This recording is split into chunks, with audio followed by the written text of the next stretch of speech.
Radio. Do not attempt to adjust the volume. We are controlling the broadcast. For the next hour we will control all that you hear.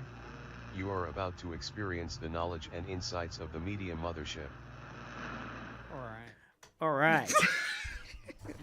Just an echo. Ghost in the Machine. I don't know what that was. This is Media Mothership, though, on Edge Radio 99.3 FM.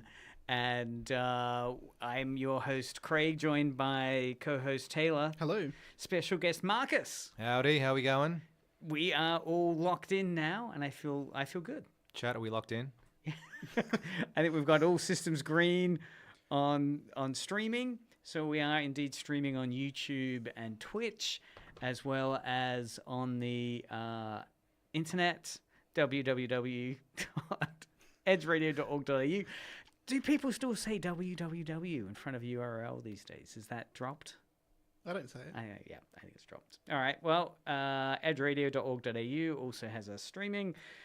On Media Mothership, we explore how media shapes the reality around us. And as we deep dove into a few weeks back with understanding the Donald Trump Zelensky fallout through the John Cena heel turn, we're updating that now with our exploration of the latest WrestleMania event, WrestleMania 41. So all that and more coming up on Media Mothership. That was brilliant. I think It was the little grin that sold it for me. I'm getting better. So WrestleMania 41. Let's set it up with a little bit of an explanation. Right, so WrestleMania 41, in my notes, the notes that I've put together via ChatGPT, I confess, which is why it's so great you're here, Marcus, just to fact check all of this information. So it was in, okay, well, I think this is already wrong. It was in Las Vegas. Because it's saying here it was in Paradise, Nevada. No, it was in Vegas. Oh, that's not a good start. Well, remember, ChatGPT is like 2 years out. So This you is should have actually used Copilot. Grok. No, I used Copilot. Oh, okay. Okay, so it says here next, it was a 2-night spectacle featuring WWE's biggest stars from Raw and SmackDown. Is that Okay, true? that makes sense. That's good. What's the difference between Raw and SmackDown? They're the two A shows of WWE. Raw airs on Monday nights, SmackDown airs on Friday nights, and they both have their own individual roster of wrestlers because the roster is that loaded. They need 2 3-hour shows to fit everyone on there. And they also have different titles that are defended on them. At this point in time, Raw has got the World Heavyweight Championship, the Women's World Championship, and the Intercontinental Championship, men's and women's. Yep. Plus the women's tag team belts and one of the men's tag team belts. There are 2 men's tag team belts, but it's just like the world belts and the WWE belts. Like, what's the difference? On SmackDown, they have got the Undisputed Championship, which is seen as the Premiership, the main title, which is more important than the World Heavyweight, even though some of them aren't heavyweights. It's got the Women's Championship, not to be confused with the Women's World Championship. They're 2 different titles. They also have the US Men's, the US Women's, and one of the men's tag team championships. One of hearing that list of belts and championships, I did come across a YouTube short conspiracy theory about what Cena's possible plan might be, which is to basically, it sounds a bit like when the DC or Marvel universe kills off all their superheroes and reboots with a year 1 kind of fresh slate. Someone was saying that Cena's basically going to destroy the belts, right? These belts are going to be retired or something, and they're going to reboot some championship narrative. Does that make sense? Have you heard rumors? Is that an exciting thing that I've said on air? Look, that has absolutely happened in wrestling promotions before. WCW in their dying days back in 1999 literally did a company-wide reboot where all ongoing feuds stopped and all titles were vacated. And they didn't make things any better for themselves because they still went out of business about 18 months later. Because is there a barrier for entry in wrestling in terms of understanding the storyline, like And- there is in comics? Entering wrestling is extremely difficult because it is an ongoing narrative that goes back decades. It's very hard to find a point to slot into. Probably the best time to start watching, even then, you're still going to, be missing a lot of context because there used to be a very high turnover for wrestlers because they used to be on the road performing 300 days a year, Yep. massive injury, massive burnout, a lot of problems with substance abuse. So generally speaking, a wrestler would only be at the top of the card for 3 or 4 years and then they'd be gone. These days, because, they actually get time off and they actually get to look after themselves, a lot of wrestlers on the show right now have been on there for 10, 15 years.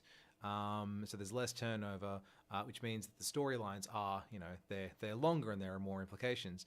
If there's any one time of the year, but also it's odd because even though there's this convoluted backstory to every wrestling promotion, it's something that people only watch for a couple of years.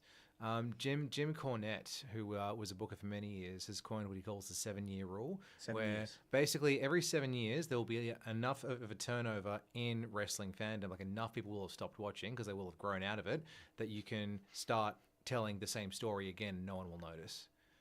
Where are we at that cycle, do you think? It's a very ongoing thing. I think with the other thing is that he coined that prior to the internet. So it used to be a show would air once, like a weekly show would air once. It Right. would like very rarely get repeated unless there was a marathon on or something along those lines or a highlight reel. And if you wanted to watch a pay-per-view, you had to hunt down the videotape of it. But now with the internet, as we'll be dipping into tonight, that information is quite easy to hand. You can see replays. It is because it is. I mean, one of the things that is different at the moment is the distribution through Netflix has broadened its engagement. So now, can you watch Raw if you have Netflix accounts Yep. at the moment? Right. If So you have Netflix, you can watch Raw and SmackDown. I'm pretty sure you can watch NXT, which is their developmental B like, show. pretty close to where it's being aired in the US. Yeah, they broadcast it live here as well. Wow. Right. Yep. So you can. We are at a. I think when I was chatting with you about WrestleMania, it's a golden age. Would you say in terms of its engagement at the moment, its popularity, its profile, its. It's definitely in its third major boom period of sort of the last 40 years, because there was the initial rise of Hulkamania, and then after the steroid trial in the early 90s, wrestling in general just took a massive downturn from the early to the mid 90s. Started coming back up with WCW, which was then WWF's rival with the New World Order angle in 1996. And WWF responded with the Attitude Era, which sort of late 97, early 2001, where The Rock and Stone Cold were at the top of the ladder. And then the business took a massive nosedive after WCW went out of business. And there were some questionable booking decisions following the end of the Attitude Era. And now this is the third major boom period, 24 years later. So yeah, clearly Netflix has also seen this as a good thing to bankroll. And WrestleMania. So this was WrestleMania 41, which is the first WrestleMania to air on Netflix.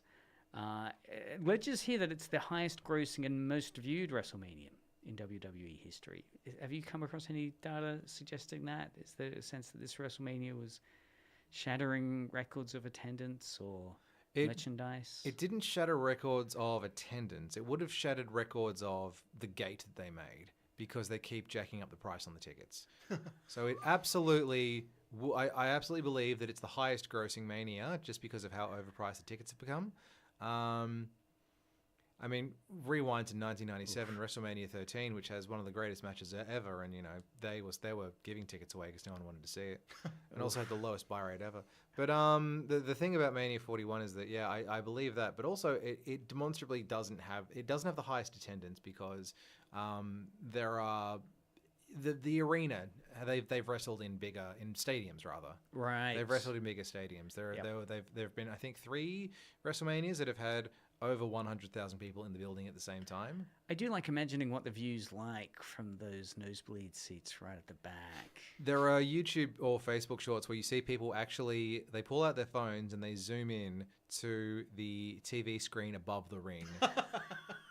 Like, it's utterly woeful. At that point, you're not there to see a match. You are there to experience the crowd. The atmosphere. Yeah, which should still be good. All right, so major storylines that went down. So it says here the event featured John Cena's final WrestleMania match, where he defeated Cody Rhodes to win the undisputed WWE Championship, marking his record 17th world title. Is that? Yes, that was that happened. one of the major stories going in. Just to answer a question from before, when you asked the best time to start watching, the best time is probably to watch wrestling is probably to start. Is the beginning of January. Oh, really? So there's an entry point there at the start of the year. Yep, because at the start of January, they're building to the first major premium live event of the year, the Royal Rumble, which happens in late January, early February.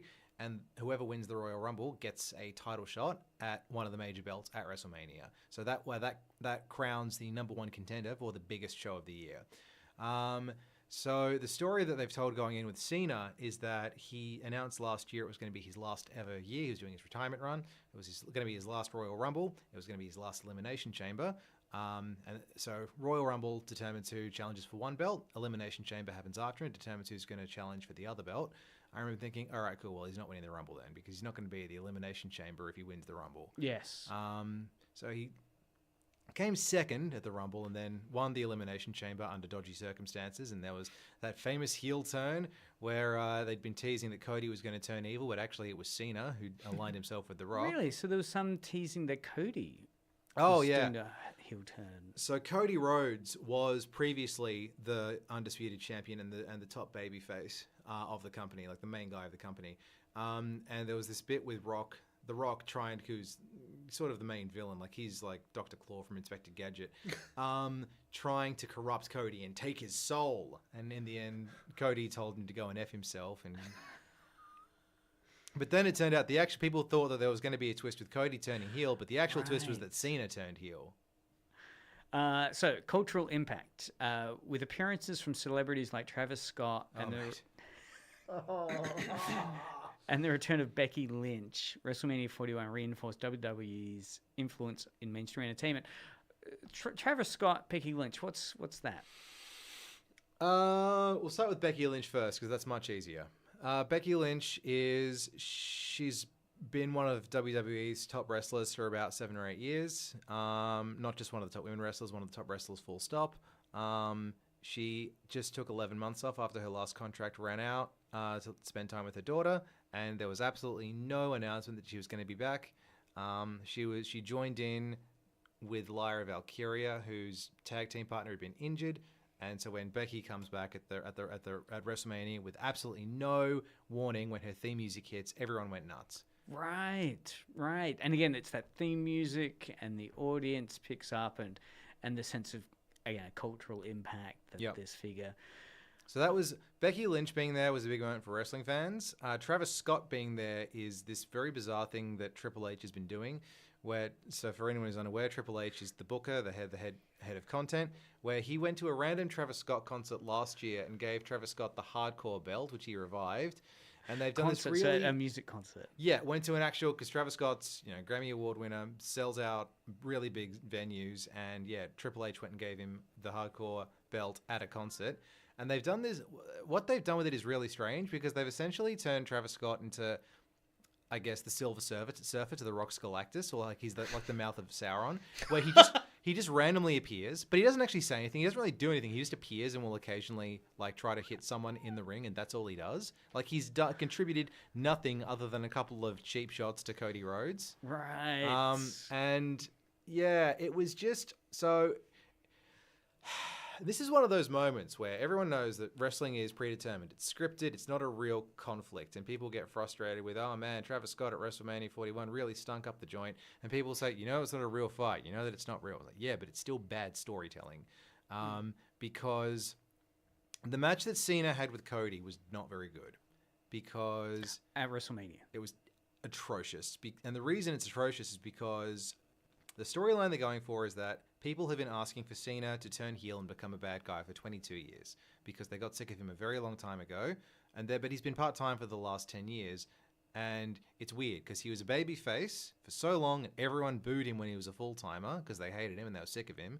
And then when he became a part-timer, all of a sudden they loved him. They couldn't get enough of him and they wanted him to come back.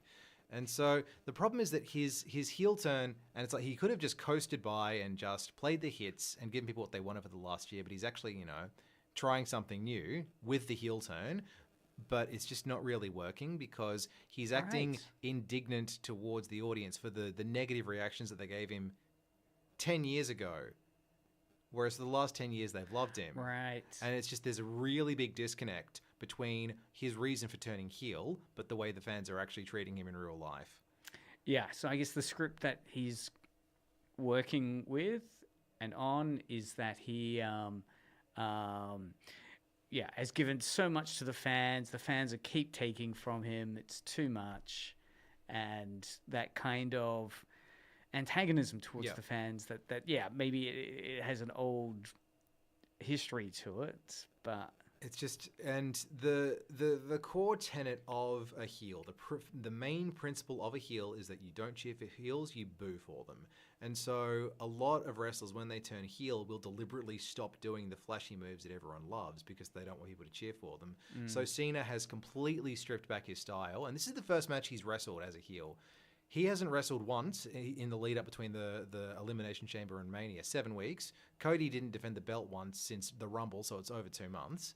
So going in, there's a very strange lack of heat, I suppose. And Cena's just deliberately, he kept on stepping outside of the ring so that he couldn't get pinned. The match couldn't legally end. And it was an obvious heel tactic to get the audience to boo for him, but the audience kept on cheering. Actually, no, it's a bit of an odd one because people are comparing it to Rock versus Hogan at Mania 18. Oh yes, where The Rock was the babyface and Hogan was the irredeemable villain, but they cheered for Hogan and they booed for The Rock. But this, the audience sort of booed for everyone. They booed Cena when they were supposed to. They booed Cody because I guess they'd gotten sick of him. But it's also because, and it goes back to one of the strangest things about WWE over the last sort of 15, 20 years is the disconnect between the people who are in the stadiums and arenas watching these major events and the people watching at home. Because the people who are watching it in the stadiums and the arenas, they are the people with the disposable income who are super nostalgic for what they watched when they were kids. So that was one of the reasons why when Rock went up against Cena about 10 or 12 years ago, everyone was booing Cena out of the building because they hated him, but they'd grown up watching The Rock during the Attitude Era, so they were cheering to see him back. Whereas the kids at home would be cheering for Cena because he's their favorite wrestler. And now we've got the people who are in the stadium to see Cena versus Cody grew up watching Cena at home. They were the kids cheering for Cena at home while the stadiums are booing him. And so now they're cheering for him, and it's just very strange. And it was just not an entertaining match, and it just ends with Travis Scott coming out. Fiend hits, and everyone's like, oh, if he's here, The Rock's going to be here, and The Rock's not there. It's just Travis Scott awkwardly walks to the ring holding the hardcore title, and it takes him a solid 4 minutes to walk to the ring. The entrances in WWE have been ridiculously long the last couple of years, but 4 minutes takes. Walking slowly, high-fiving? He was walking slowly. He's working heel, so he wasn't high-fiving. He was just awkwardly staring at Cody and Cena the entire way to the ring. It was terrible. It was awful. And then when he gets there, Cody distracts him, and it's just, he tries to distract Cody, and Cody hits him. He gets revenge for the beatdown that Cody got from him and Cena and Rock at Elimination Chamber. It's just strange. Why is this happening? And more to the point, the thing that always breaks my suspension of disbelief, because nothing requires more suspension of disbelief than professional wrestling. If you can get into it, it's great. But if you stop to think about it, it makes no sense. And so why is it that Travis Scott is coming out here to help Cena, but none of Cody's allies are coming out to save him? Why are they just letting this happen? Yeah, interesting. I mean, there's a video I was watching about moments where wrestling has broken the fourth wall, and they try and talk about that manufactured moment. But just before we get past WrestleMania, so it says historic matches. Seth Rollins won a dramatic triple threat match against CM Punk and Roman Reigns, with Paul Heyman's shocking betrayal adding to the drama. So that was what it's defined as a historic match. How was that as a counterpoint to the Cena match? The triple threat match. Just to get some context, so WrestleMania for the first 35 years was a one-night event. And then after a 7-hour Mania, they went, this is ridiculous. And they started making it a 2-night event. And So when was it a one night? It was a one night up until a few years for back. 36 years, WrestleMania Wow. was a one-night event or a one-day event because like the last few went for 7 hours. That's a long event. For Mania 35, the main event, I think the main event started at midnight, and the main event is usually one of, if not the longest matches on the card. Really? And then after it finished, 80,000, 100,000 people then have to get in their cars and go home. So the traffic is ungodly. All right, so then over 2 nights, so the triple threat match was the first night? Yes. Sorry. So the point that I was getting to with that is that there's a lot of discussion over whether or not, because the main event is the last event of a show, but there's some discussion as to whether or not night 1 of WrestleMania constitutes a main event or if it is the midpoint of the whole weekend. Right, and I guess by that also the bragging rights. Yes. To be that in that event. And the storyline going in, which is very much a real life storyline, is that so there were 3 guys: CM Punk, real name Phil Brooks, Seth Rollins, real name Colby Lopez, and Roman Reigns, real name Joe Anoa'i. So in kayfabe, these 3 wrestlers all hated each other, and they'd been building the story over about 18 months. In real life, the real story going on was that Phil Brooks, who plays CM Punk, had been at the top of the card in the early 2010s, and he's a long-time wrestling fan, but had never gotten to main event WrestleMania. Even when he was the champion, they would put Cena versus Rock on at the end of the night rather than him. And he was supposed to main event night 1 last year. The plan was him to win the Elimination Chamber and challenge for the World Heavyweight belt, but he got his tricep torn in the Royal Rumble, and so he had to sit out. The tricep tour was an accident, one of those unfortunate. It was an accident. He was very injury prone for a couple of years. He seems to be better now. I think he's learned how to work safer. But the benefit is that it ended up leading into the best feud of the year, where they went, so this guy, Drew McIntyre, has accidentally injured him. Right, okay, cool. Let's write that into the story, and these two can have a really great feud out of it. Yeah. But basically the story was Punk wanted his main event, and they gave him the main event of night 1 against Rollins and Reigns, and people are saying, well, is it a real main event if it's not the final match of the weekend?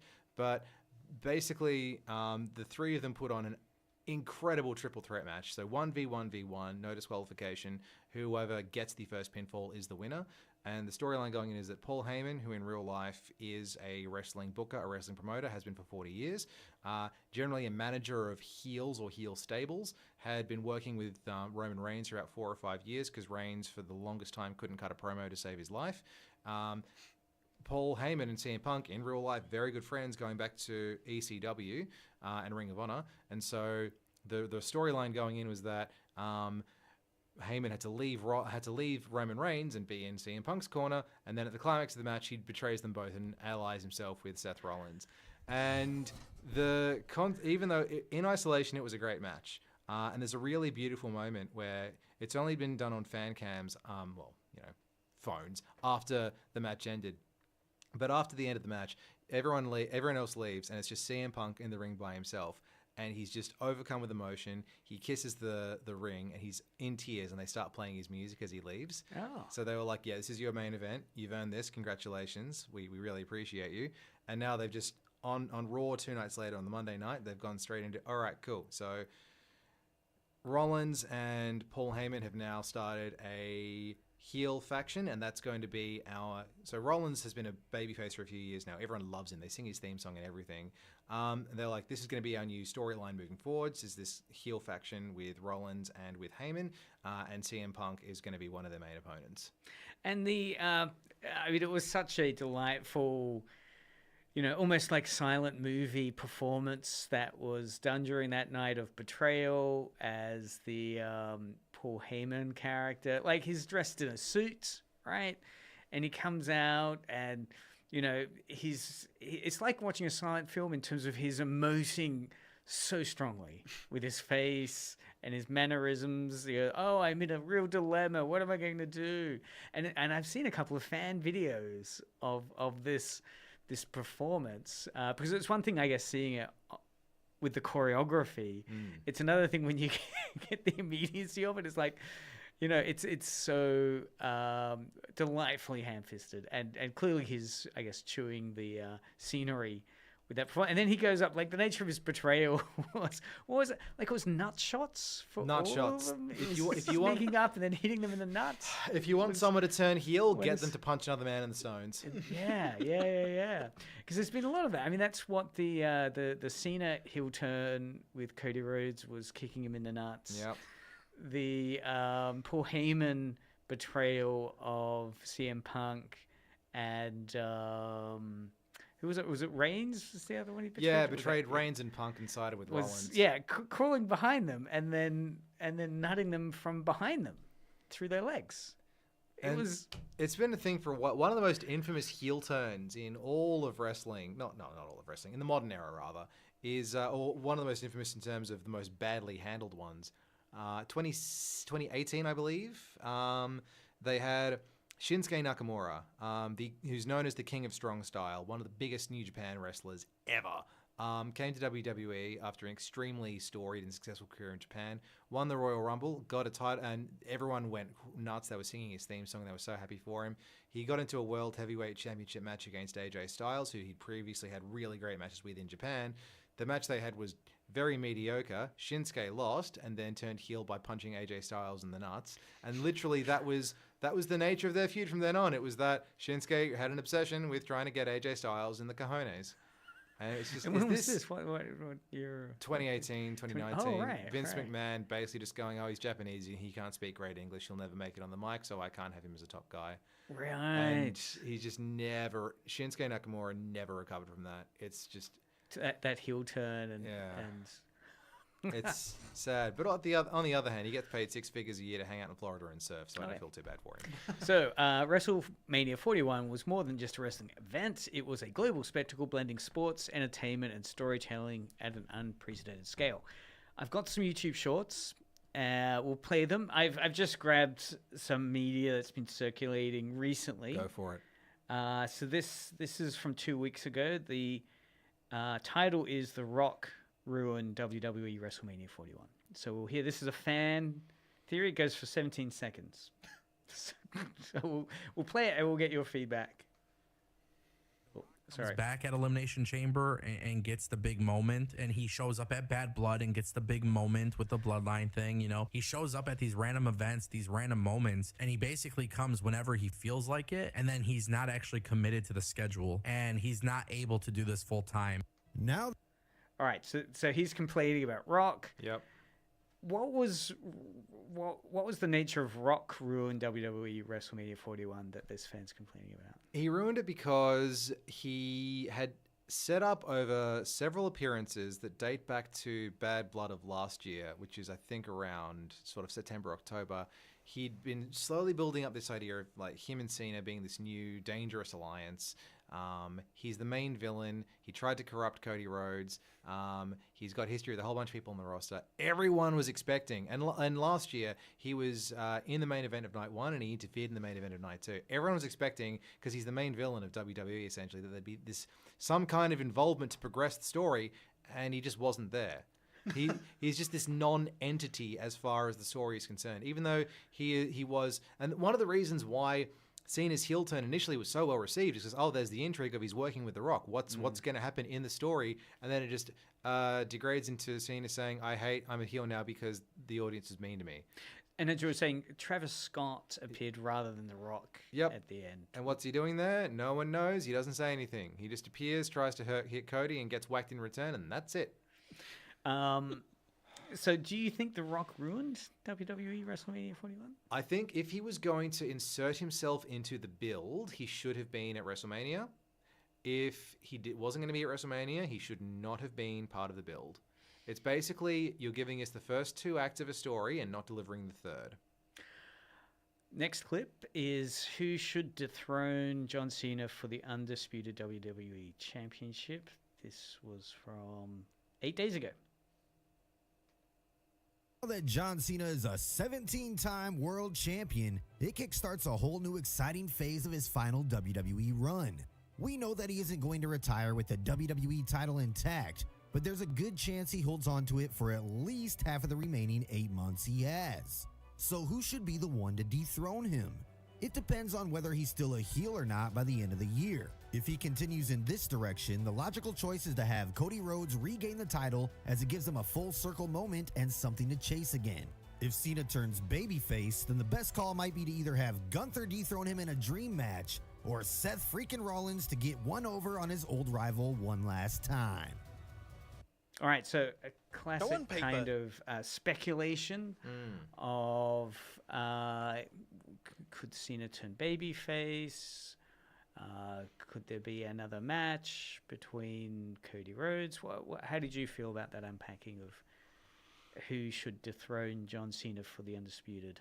In theory, it makes sense for Cena and Cody to have a rematch and for Cody to get his win back and get the belt back and be the top guy again. But I feel that's really risky because the audience were all there for Cena and they weren't there for Cody. So right, because as you're saying, they were booing Cody, yeah, right, where they should be cheering him. When a year previously they'd all been clamoring for him to finish his story. There's that whole story about how Dwayne Johnson, The Rock in real life, had tried to oust Cody from the main event of WrestleMania 40 because he wanted it for himself, and everyone took to Twitter to get hashtag We Want Cody trending. And there was this huge real life story about getting Cody back in the main event to follow the creative that Triple H had been planning. And everyone was behind him then, and then they turned on him at WrestleMania and the SmackDown before WrestleMania. So I'm thinking, I don't think putting Cody and Cena in a rematch is necessarily safe. If anything, they also said Gunther, right? Gunther, yeah. Gunther would be interesting because to have Gunther challenging for the Undisputed Belt would be a lot of fun. He's basically this really old school. He's very old school in terms of his moveset. So power bombs, knife edge chops, sleeper holds. That's pretty much it. Very basic, very 1970s. Also, he's totally not Hitler. Because he's very German, right? He's Austrian. Austrian. Very German, right? Austrian. He's Austrian. He's got So slick back hair. Schwarzenegger, kind of. Der Ring General. Is that his name? The Ring General, yeah. The Ring General. Yeah. Like they're going a whole kind of wartime Prussian military. Comes on in a military greatcoat with opera playing. Is that problematic? Does anyone say, this would be problematic? Or it works? Here is the thing. Wrestling is frequently very problematic. It's always had a very, very sketchy relationship with race. I think, this is just my interpretation, I could be wrong. The guy who plays Gunther, I don't know what his real name is, sorry. But his charisma is quite frankly off the charts, and he makes it work. I mean, the dude gets by with maybe 4 or 5 moves, and everyone loves him and thinks he's one of the best heels working today. So I think he pulls it off. I could be wrong, but I mean, they've had other instances of racially insensitive gimmicks, like Muhammad Hassan, whose gimmick was that he was a man of Arabic descent who felt that Middle Eastern people were being treated unfairly following 9/11, and he was a heel. Oh. Yeah, that lasted about 6 months, and I'm pretty sure he was played by an Italian American. Gosh, ouch. There's a pretty sketchy history of race and wrestling, but I think Gunther makes it work. Yeah, it's tricky, isn't it, when the wrestlers also need to, again, do that fourth wall moment and say, hey, you know, because when they're like, I was watching something that was like some good old boy, like wrestlers that were performing good old boys, anti-immigration kind of narratives against a Mexican wrestler that was, the storytelling was around that kind of first Trump era. Yep. You know, trying to like clamp down on illegals kind of narrative and thinking that this wrestler's an illegal immigrant, they're taking our jobs kind of narrative. And then this interviewer was saying, well, you know, this is a role. This is not my thoughts. On that, though, I did enjoy in the last WrestleMania, like pre-WrestleMania, we were talking about the matchup that didn't happen on the night, right? Which was against the El Grande guy. Oh, El Grande Americano. And that's really political, right? This is a performance, like you've got the Gulf of Mexico being renamed Gulf of America. So how have they wrapped that up as a narrative? Because you've got some really exciting Mexican wrestlers in WWE. So what was that match meant to be on paper? It ended up getting, so it was meant to be El Grande Americano, who is... Sounds like a burger. It really does, or a burrito. who is the wrestler Chad Gable wearing a luchador mask and pretending that he's someone else. And No one knows that, right? It's like a secret identity. Like, who is he? I am a real Mexican wrestler. the joke is that it's so obvious that it's Chad Gable, but people act as though it's not. He was meant to have a match against Rey Mysterio, who is not even Mexican. He's of Mexican descent, but he's from San Diego. He's lived in California all of his life. But he's considered one of the very greatest. I don't think he's even necessarily a practitioner of Lucha Libre. He's a luchador in that he wears the mask. Yep. But considered one of the absolute greatest sort of lightweight wrestlers ever. It was supposed to be those two because Mysterio's been on the roster he's been a wrestler for about 35 years. And still moves like an absolute demon. So it was meant to be those two against each other, but Mysterio injured himself and he got replaced with another luchador. And it was a good match. But the story is still ongoing. I mean, there was, because the blow off didn't happen. I mean, Chad Gable's still playing El Grande Americano. He's still feuding with the other luchadors on the roster. All right. Moving to the next little clip. Cena after winning WWE title. Cody's reaction. Cody didn't say a word and walked out after losing his title. Cena in the press conference said that he's just here so he won't get fined. He labeled all questions asked to him, including The Rock's involvement, as clickbait questions, and said that it's lazy reporting. He said to tune in to Raw tomorrow to see how he ruins wrestling. Becky Lynch tweeted that she's back, and she brought her daughter Rue to the press conference too. Fans are criticizing the Night 2 main event of Mania 41 because it was nowhere close to that of WrestleMania 40. But Cena winning the title was the best decision. Fans pointed out when last year The Rock said that he will be at WrestleMania 41. But the reality is different now. In the post-WrestleMania press conference, Triple H said that Chyna will get a solo induction when the time is right. Dominic was receiving a "You deserve it" chant in the post-show. He may turn babyface again after 2.5 years. I think he gets another title. All right. Well, that was that human YouTube short there by the human voice. Very AI based. Well, so there's a lot to unpack there. So Cena did a post-match press conference in character as a heel. Yes. Did that salvage some of the less than successful match that had happened, or was the post-match press conference seen as a fizzle itself, or? The Cena heel turn is so strange because a lot of people are enjoying the character work that he's doing. There's just a disconnect between the initial heel turn and his concurrent motivation and the timing of his motivation. The match, I think, was just bad by design because Cena, in character, is trying to make wrestling lame and he wants to retire and take the belt with him. He wants to take his ball and go home. It's an unwritten rule that wrestlers should always lose their last match and they should never retire with a title. There are very few circumstances where that happens. People are loving his heel work though. Like, he's so entertaining as a bad guy.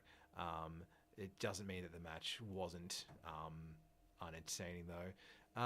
Dominic Mysterio, who got the Intercontinental belt, he's Rey Mysterio's son, and he's an example of where he was someone who was hated as a babyface, turned heel, hated as a heel for all the right reasons, and now he's turning babyface because everyone loves to hate him so much they unironically love him.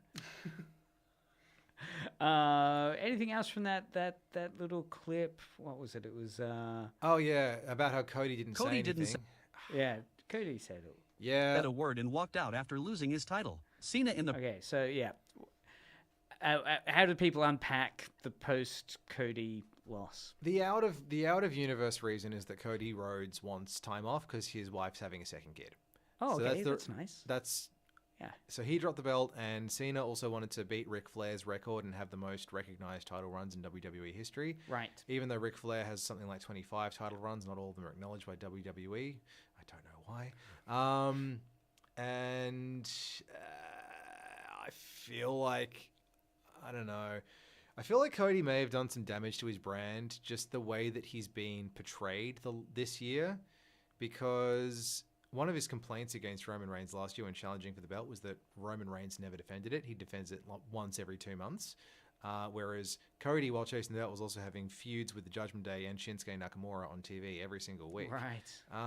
And Cody's basically, like, in terms of the way that he's being booked, obviously, you know, Cody Runnels, who plays Cody Rhodes, doesn't write the story himself, but the way that he's being portrayed is not helping any potential fan backlash. And I don't know what's going to happen when he comes back. Hopefully he comes back to a hero's welcome, but It's an interest. The ultimate problem with wrestling is that heroes and villains, baby faces and heels, are not defined by what they do. They're defined by how the crowd responds to them. Yeah. That idea of heat, right? Yeah. Generating audience Yeah. excitement or kind of a back and forth. Yeah. If people cheer for you and you're a heel, well, turn babyface because they like you. Doesn't matter if you never do anything nice, as long as you say that you're a babyface, they'll like you. And if you're a face and you get booed, just turn heel and become evil, and they'll boo you for the right reasons. So the last point that this clip was making, what is it? Dominic. They're saying Dirty that Dom. Dominic was receiving a "You Deserve It" chant in the post-show. He may turn babyface again after 2.5 years.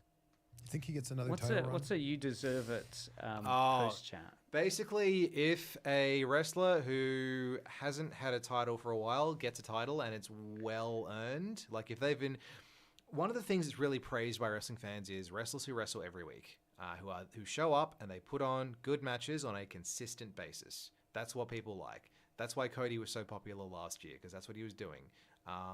And Dominic Mysterio, who's a heel, and it looks like a complete bogan, looks and like he's weaselly little character. Yeah. He's a great performance of kind of like, I'd see this guy at Coles or Woolies without shoes, drinking the milk straight from the carton. Absolutely, always chewing gum. His like a core tenet of his character is his obsession with chicken tendies. I don't know it's why like either. Deep fried or something, or crumbed chicken. Crumbed chicken, usually frozen and put either in the deep fryer or in the oven. He has he literally, I saw one interview with him where he just there was just 2 solid minutes just talking about chicken tendies. It's just an inherent part of his character. I don't know why. Yeah. But because he puts on good matches and because he's so funny, everyone is able to see past the character he's playing to the fact that the performer is very talented and the performer is very entertaining. And the thing is that obviously wrestling is scripted, but the belts ideally shouldn't go arbitrarily to whoever creative thinks should have them. The belts should go to the people who are doing the best work, getting the best responses. Right. And because once you've got a belt, all our eyes are on you, and you are going to be perceived as the person who's drawing the money. So even though it's the belts are not competitive in an athletic sense, they are competitive in, I suppose, like a marketing and a merchandising and a prestige sense. So they were chanting "You Deserve It" at him because he's done such great work, and he's barely wrestled on premium live event. I think he's been in a couple of tag matches, and he was in a shark cage for a women's world title defense last year. But I don't remember him having a singles match in the 18 months that I've been watching. So for him to come out and have this like incredible on premium live event, he's definitely had singles matches on Raw that have always been very entertaining. So for him to come out and win this very entertaining fatal 4-way match, the audience is like, this guy is a really good performer. He's put on a good show. Consider us sports entertained, and that's why they've been going, "You deserve it. You deserve it." I often hear that chant as I'm exiting the studio here. Yeah. Okay, so any other main points from WrestleMania we've missed? Oh, we haven't mentioned Randy Orton's mystery opponent. Yeah, what happened there? Okay, so they'd spent 18 months building up a rivalry between, not 18 months, more like 6 months, building up a rivalry between Kevin Owens and Randy Orton. Two of the most popular performers for very different reasons. Kevin Owens is seen as one of the most safe workers, one of the most talented workers, and like everyone loves to boo him as a heel, but he puts on the best matches. He had a ladder match with Cody earlier in the year that was ridiculously good, and you look at it and you think, how are these guys not paralyzed? And Randy Orton's been on the roster for well over 20 years.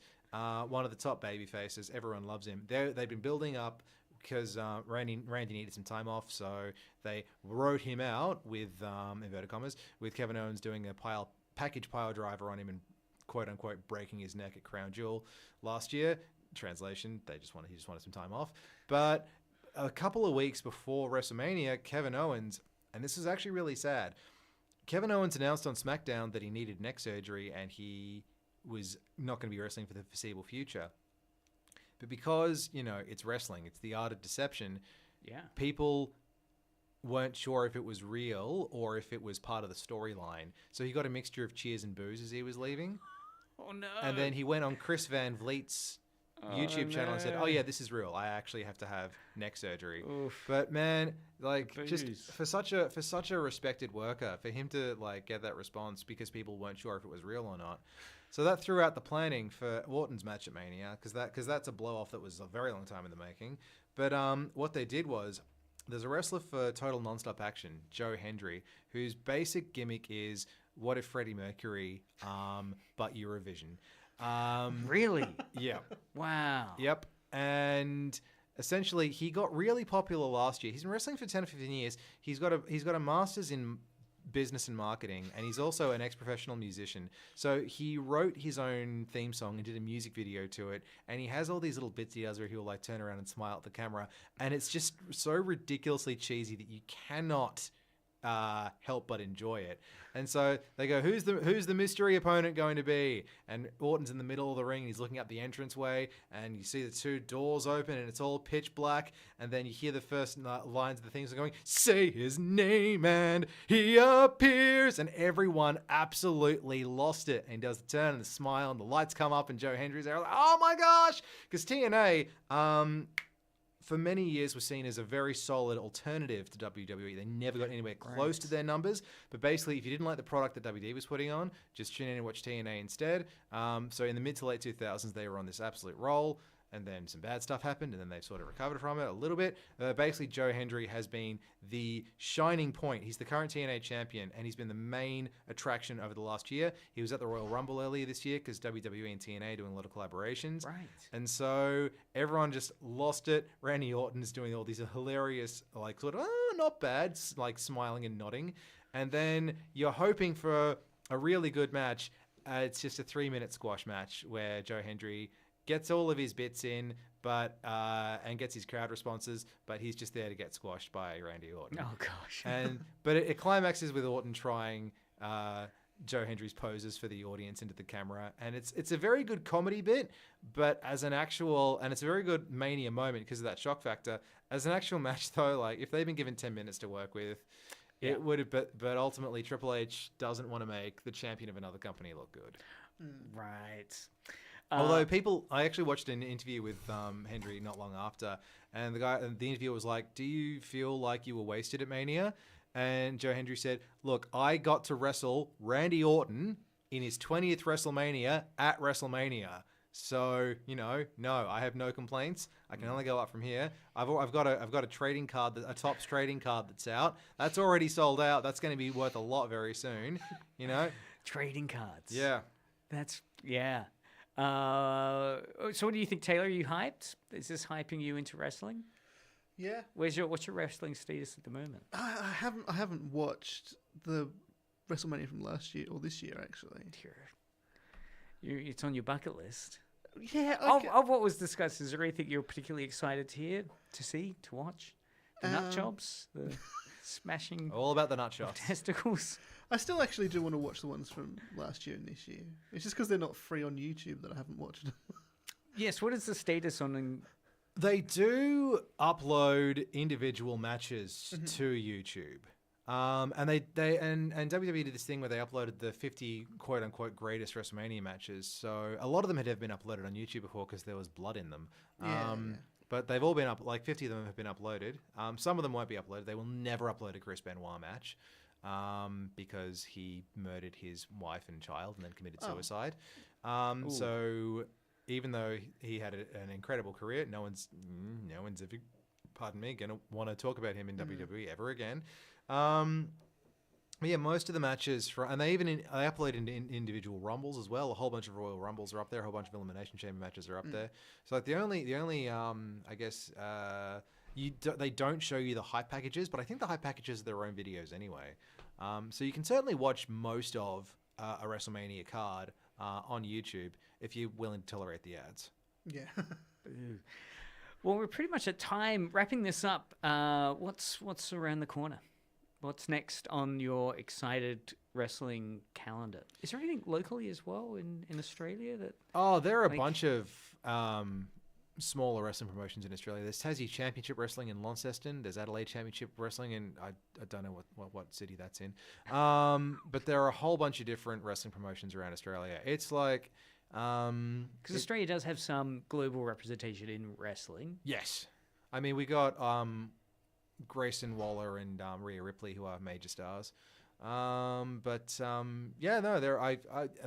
they often have a ring set up. I've been to a bunch of pop culture conventions and anime conventions that have had wrestling matches on. They're always good fun to watch live. Yeah. So often, if you go to just a popular culture convention that might have, stormtroopers and anime cosplay, often you might also see a wrestling ring set up with people in the costumes wrestling. And there's always a Macho Man cosplayer. There is always a Macho Man cosplayer. That's that 80s Macho Man costume with performance, right? The pink and yellow cowboy hat, the sunglasses with the plastic strips over them, the tassels, the beard. Dig it. Just before if you could cosplay as any cosplayer, if you could cosplay as any wrestler from history, what do you have? Would you think, geez, if I could pull that off, I would cosplay as that wrestler in a heartbeat? Me personally, I would probably I'd go as Crow Sting. Crow, is that like the comic book Crow? Yeah, right. So that kind of gothic makeup. Yes, Sting started out in the 1980s as a surfer who wore bright colors and had face paint and a blonde flat top. And then in 1996, Scott Hall, who was a huge movie buff, said, wrestling's getting darker. You're going to be the main hero of this really dark storyline. You should become the Crow. And so he literally had the Crow makeup for the last 25 years of his career. Wow. Yeah. Taylor, do you have any, junkyard dog? No. Actually, you should definitely not do, because that's African American wrestler. And I can see Taylor doing Owen Hart. Yeah. Okay. Yeah. I reckon I could pull off someone. Yeah, maybe the what's his name? The manager of CM Punk. Oh, Paul Heyman. Paul Heyman. I could do that. Paul Heyman. Or you could do a Gomez Adams look and do Paul Bearer, who was the Undertaker's manager. Be a deep cut, but yeah, I get fans. All right, well, we're at time. Thanks for listening to Media Mothership this week. Do we have a show coming up next? No. Oh, okay, no show coming up next. Not Just yet. great music. Not yet. Do we have an announcement for when that show is coming up? No. Oh, Not great. yet. All right, well, stay tuned. Weekly updates. If you considering you've gone into my time now anyway. So. Yeah, well, that's why I'm plugging it. So this is for DM for airplay. For airplay. So if you are a young if you're just an aspiring musician and you want to get some music on a time slot, you can go to the DM for Airplay Facebook page. Yeah. How can people reach you? Facebook.com/DM for Airplay. Is there any punctuation, or is it DM for Airplay all one word? All one word, yeah. All right, cool. DM for Airplay. Is that Dungeon Master for Airplay? No.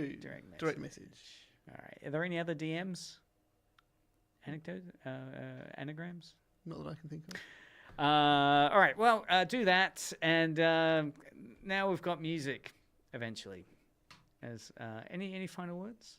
No. You can sit here in your unpreparedness.